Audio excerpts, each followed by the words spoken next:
explosão que aconteceu, amém, chamada por Big Bang. Amém, mas eu quero dizer algo que possa aumentar a sua fé, acrescentar a sua fé neste momento, porque, irmãos, você pode entender que a própria ciência, ela não consegue, irmãos, explicar que do nada não consegue gerar nada. Amém, por exemplo, do zero, amém, não consegue se formar nenhuma coisa, porque zero mais zero, amém, é zero, não se multiplica. Bate palma agora. Que do nada a ciência não consegue comprovar, irmãos, que do nada não se gera nada. Então, irmãos, se a ciência, amém, conseguir, amém, comprovar como que foi gerado o gás que formou o Big Bang, e quando aonde veio a poeira que formou o Big Bang, amém, ele poderia dizer, amém, como, amém, existiria o processo da evolução. Mas nós que cremos inteiramente em Deus, sabemos que Deus criou com o poder da sua palavra, e com o poder da sua palavra, Deus foi ditando, e tudo que existe hoje foi existindo. Sabemos que Deus, irmãos, Ele é tremendo, Ele é poderoso, e com o seu poder Ele cria todas as coisas. A Bíblia diz que Deus cria os céus, Deus cria a terra, Deus cria todas as coisas, e agora chega um momento em que Deus começa a povoar a terra. Quem pode entender, diga glória a Deus. Quem pode entender, diga aleluia. Deus começa agora, irmãos, povoar a terra. Deus começa a criar as plantas, mas só que as plantas não produziam, porque Deus ainda não tinha criado a chuva. Amém? Deus cria todos os animais, Deus cria os peixes, e quando chega na hora do ser humano, Deus começa a criar um toque especial. Sabe por quê, irmãos? Tudo estava criado, e se você entender, irmãos, pela palavra de Deus, o ser humano foi os últimos animais, os últimos seres a ser criado. Eu vejo que quando Deus cria todas as coisas, a Bíblia diz que Deus plantou neste mundo todo tipo de erva, mas ela não se produzia. Mas agora Deus cria, sabe o que? A Bíblia diz que Deus planta um jardim, e quando Deus planta esse jardim, Deus coloca duas árvores diferenciadas no meio do jardim. Amém? Uma dessas árvores era a árvore da vida, e a outra árvore era a árvore da ciência, do bem e do mal. Eu entendo que, irmãos, embora essas árvores tinham um efeito contrário, se você é leitor da Bíblia, você vai entender que a árvore da vida, amém, era para que o homem nunca viesse a morrer. Amém? O que é isso, missionário? Que absurdo é esse? Eu posso dizer algo para você, que você pode ficar escandalizado. Você pode dizer, missionário, isso é um absurdo. Será que todas as pessoas, desde o começo do mundo, se não tivesse morrido como era o plano de Deus, será que o universo caberia essas pessoas? Será que no mundo caberia essas pessoas? Alguém chegou até mim e disse, ei, missionário, não tem jeito. Se Deus criasse o homem para nunca morrer, amém, como é que ia povoar? A terra não ia caber, o mundo não ia caber. Eu disse, ei, o meu Deus, Ele tem jeito para todas as coisas. O meu Deus, Ele tem providência para todas as coisas. Eu pensei assim, ei, eu quero colocar uma lógica diante de você. Amém? Você conhece o universo, você sabe quantos planetas existem no universo. Ele disse, não, eu nem imagino. Eu disse, pois é, se Deus quiser povoar todos esses planetas, se Deus quisesse encher todos esses planetas, amém, será que Deus não poderia encher? Irmãos, eu acredito que seria pouco, amém, o espaço, amém, que seria bastante o espaço para pouca pessoa que poderia existir. Quem pode entender, diga glória a Deus e aleluia. Imagine, irmãos, quantas pessoas cabem em Plutão, um planeta imenso, em Júpiter, em Marte, em Vênus. Irmãos, imagine quantos planetas estão vazios. Amém? Quantos planetas não têm vida.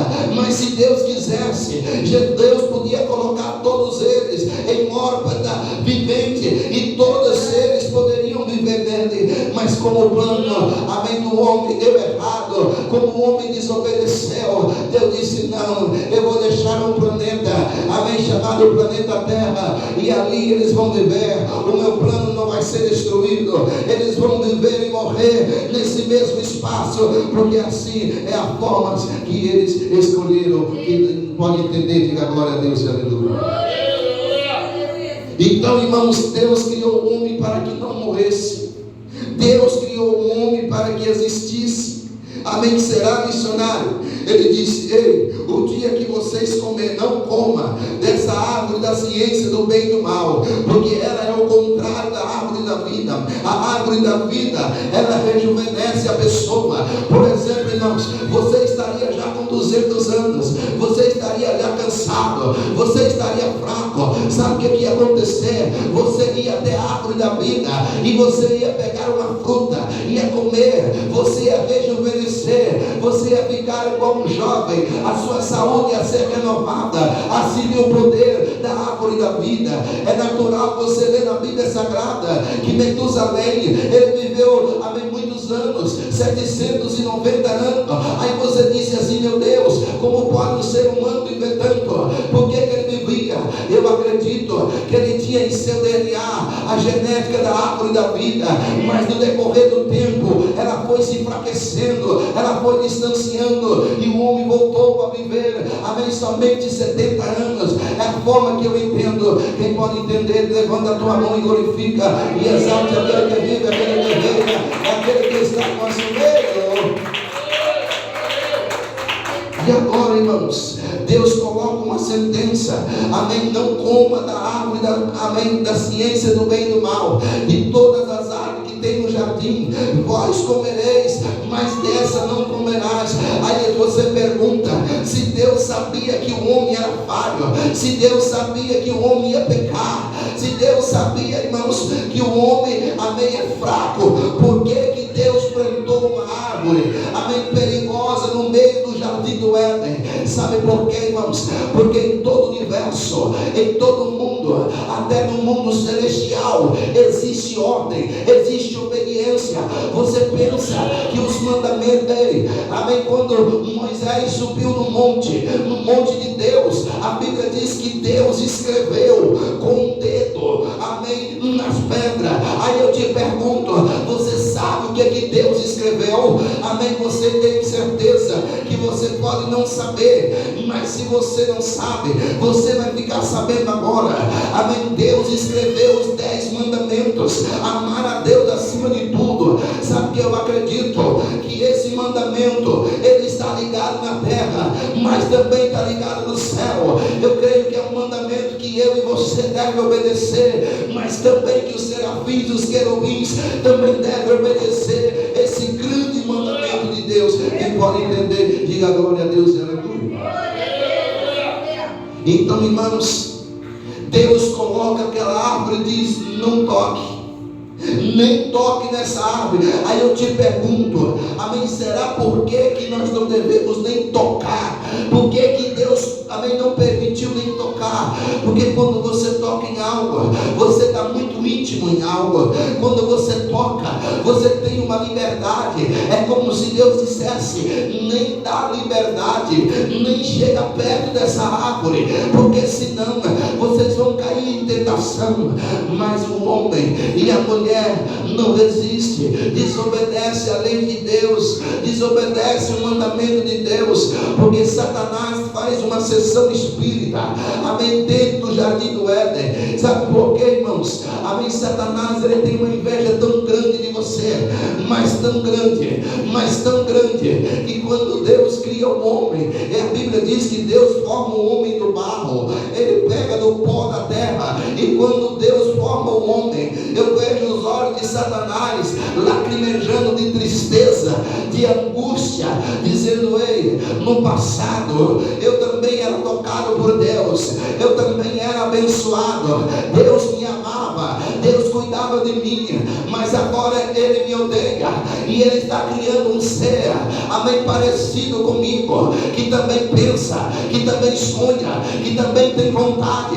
Irmãos, Ele olhou para todos os animais, Ele disse: não, o peixe, ele não consegue sonhar, ele não consegue adorar, ele não consegue fazer algo que o homem que Ele está criando consegue fazer. Ei, preste atenção, Deus colocou um dom, um talento tão grande em você, que você consegue louvar, e o céu se abre, e os anjos descem, você consegue orar, também o céu se abre, e as bênçãos descem, você consegue buscar a presença de Deus, e Deus chega bem perto de você. E quando Satanás descobriu isso, ele tem um ódio e uma inveja, disse: não, eu tenho que destruir, eu tenho que tirar essa comunhão. Quem pode entender, diga glória, aleluia. Ei, irmãos, sabe o que eu imagino? Eu imagino que durante a tarde, quando o sol estava se pondo, diz a Bíblia, que Deus descia do céu e entrava no jardim do Éden. Imagine, irmãos, o jardim do Éden clareando. Imagine o sol sair da onde ele está, amém, e descer da terra e começar, amém, transitar sobre a terra. Sabe o que iria acontecer? As pessoas iam morrer de tanto temor, de tanto poder que o sol tem. Agora imagine o Criador do sol, amém, sendo Deus, Ele entrando no jardim do Éden, indo até a presença de Adão, para ter um diálogo com Adão. Satanás olha tudo aquilo e arde de inveja. Ele disse: eu tenho que ter um plano, eu tenho que criar um plano para destruir a comunhão, amém, do homem para com Deus. E ele tem, irmãos, um plano, enganando a Eva, porque Eva não tinha tanto temor, porque Deus falara com Adão, mas não falara com Eva. Deus colocara agora ordem para Adão e não colocar a ordem para Eva. E ele, olhando para Eva, um vaso mais fraco, disse: ali é meu ponto de entrada. E ele entra e encarna numa sessão espírita,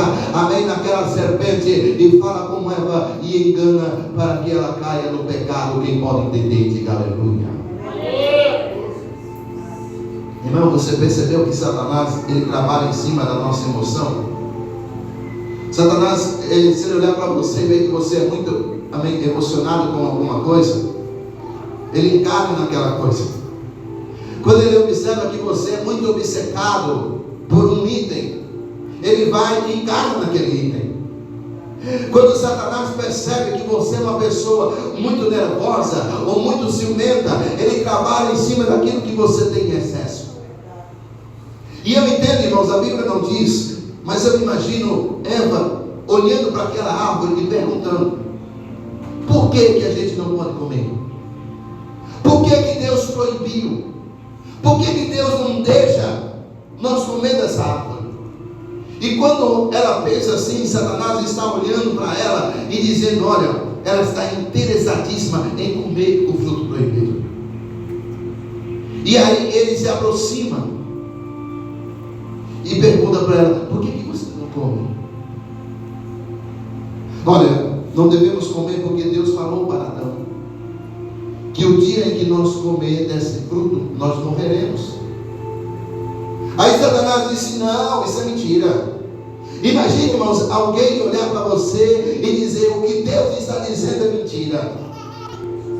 Certamente você não morrerá, mas pelo contrário, você vai virar um semideus. Os seus olhos irão abrir e você vai decidir entre o bem e o mal.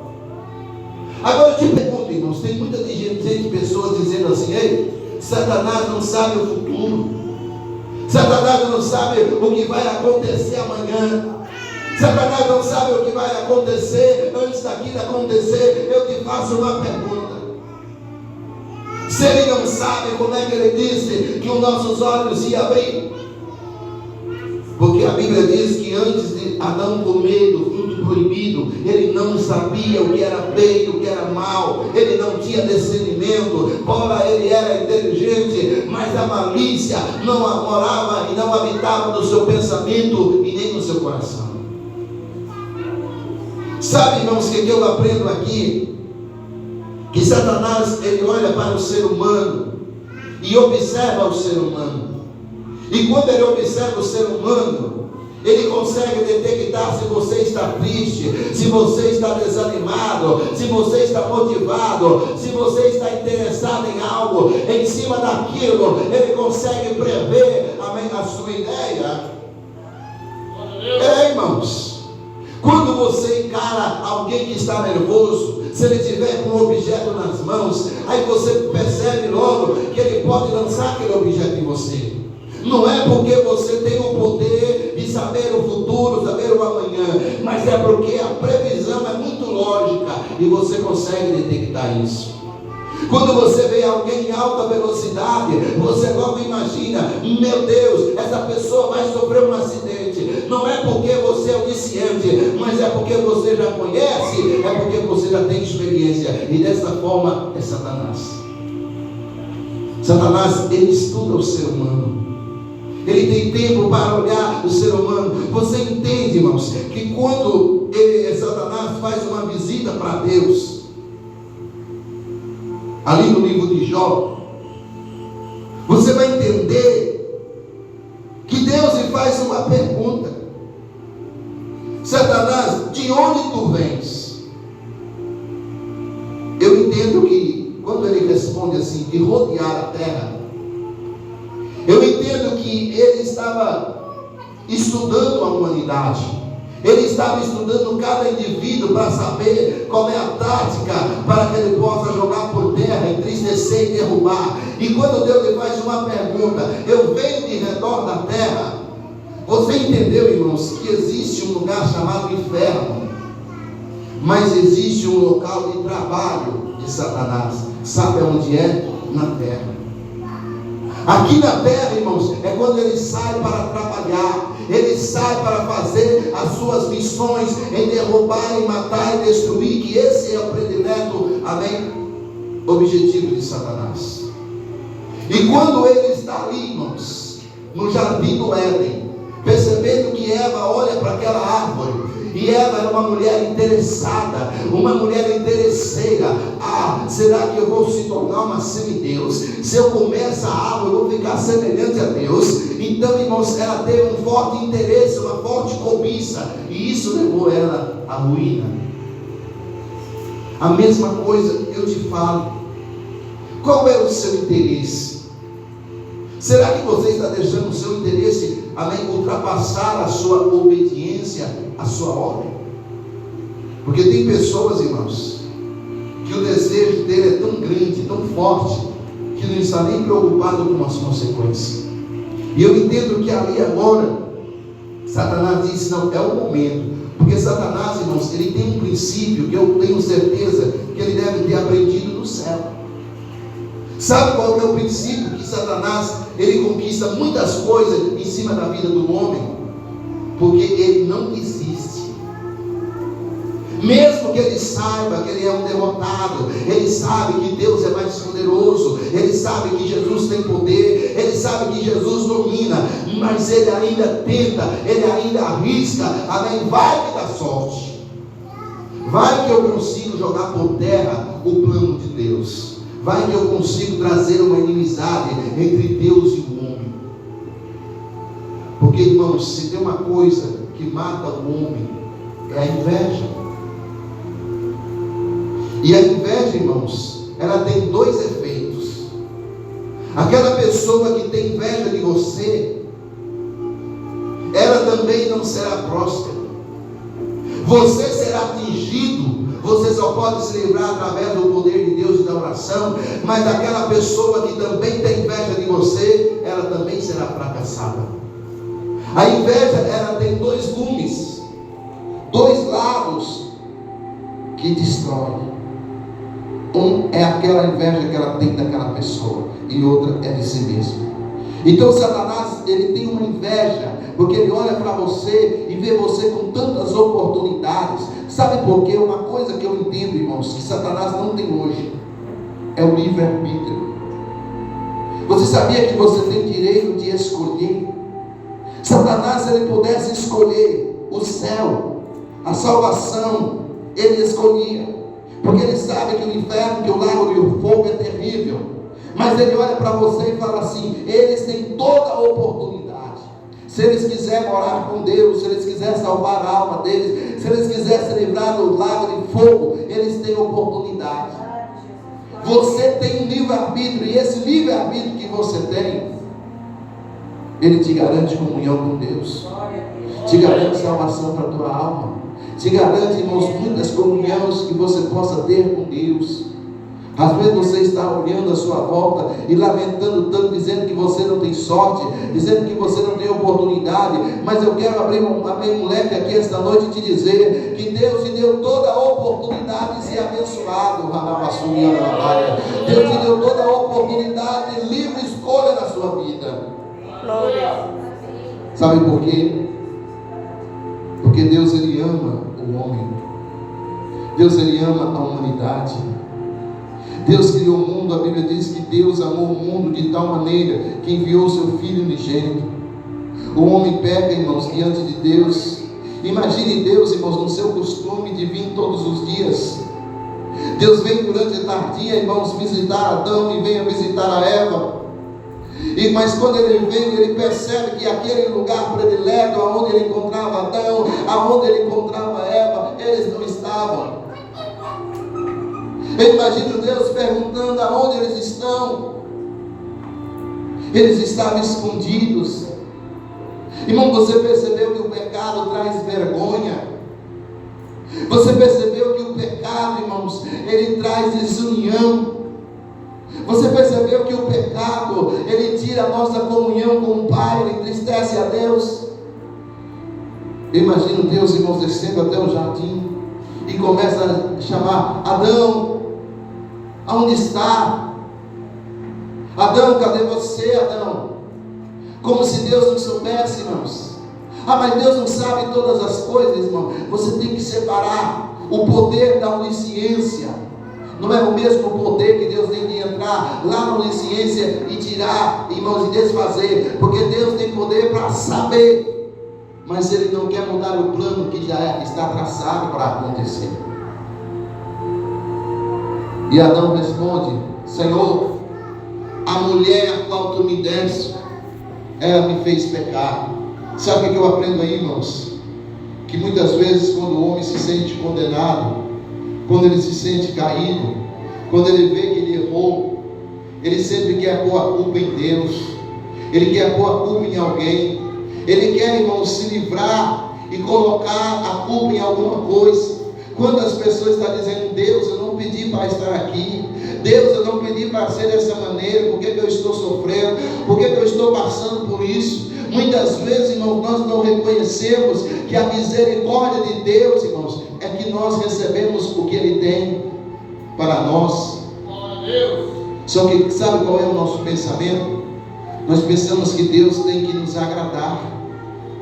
Deus não agrada a ninguém, irmãos. Ele abençoa todo mundo, Ele entrega a todo mundo. Você já reparou, irmãos, que aonde vive um profeta, aonde vive um servo de Deus, assim vive uma pessoa maligna, uma pessoa que não serve a Deus? Você percebeu que o mesmo sol que brilha para um profeta, para um pastor, é o mesmo sol que brilha para um feiticeiro? Sabe por quê, irmãos? Porque Deus, Ele é justo, Deus, Ele é fiel, e Deus não faz exceção de pessoas.